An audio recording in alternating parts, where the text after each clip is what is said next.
আমি হিসাব করে দেখছি বাংলাদেশে প্রায় 99% টোকাই হচ্ছে অপু বিশ্বাসের ফ্যান ফলোয়ার। বুবলির সব ফ্যান ফলোয়ার শিক্ষিত, সব টোকাই এসে জড়ো হয়েছে অপু বিশ্বাসের ঝুলিতে। বুবলির এক টোকাই ভক্ত আছে না, সোহেল রানা সুমন, তার পেজ থেকে এই ভিডিওটা পোস্ট হয়েছে। তো এই ভিডিওটা, এই বাচ্চাটার নাক থেকে তো তার মায়ের এখনো দুধের গন্ধই যায়নি। সেই টোকাই শব্দর মানে কি বোঝে? তো টোকাইদের বাচ্চা কাচ্চা এরকমই হয়, আর টোকাইদের বাচ্চারাই এগুলো বলতে পারে।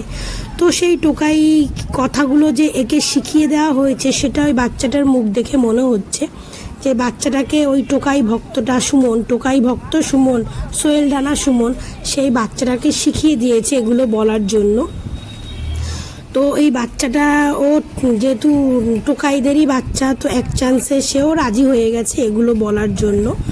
আর অশিক্ষিত মূর্খরা তো তাদের তো কোনো শিক্ষা নেই, তো তাদেরকে 2-5 টাকা 10 টাকা দিলে তারা যা না তাই বলে দেয়। তো এরকমই হচ্ছে সেই বাচ্চাটা, ঠিক আছে? তো এই বাচ্চাটা যে টোকাই শব্দটা বলছে, বাচ্চাটার বয়সটা দেখুন, যে বাচ্চাটা টোকাই শব্দটা কেন বলছে। টোকাই শব্দটা বলছে এই জন্য যে ওরকম ফ্যামিলির একটা বাচ্চা, তার জন্য টোকাই শব্দটা বলছে। আর যে ইন্টারভিউটা নিচ্ছে সে হচ্ছে একজন টোকাই ভক্ত, মানে বুবলির সব থেকে টোকাই ভক্ত, সে ইন্টারভিউটা নিচ্ছে।